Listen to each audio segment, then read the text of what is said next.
देखो हम लोग इसको देख रहे हैं, दूसरा नंबर क्वेश्चन है ना, पहला बन गया है। इसको आप पढ़े होंगे पहले से गुणनखंड विधि द्वारा, इसके पहले हम लोग पढ़े हैं ना। देखो दूसरा क्या दे रहा है, ये आपका ये आओ जी, मिटिए नहीं रहा है।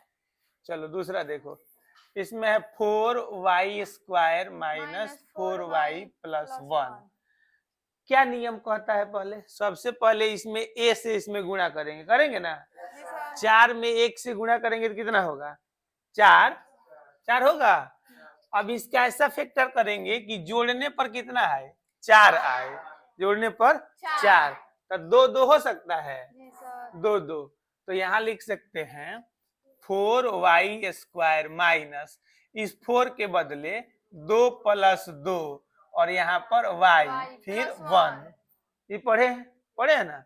अब देखो 4y² माइनस ये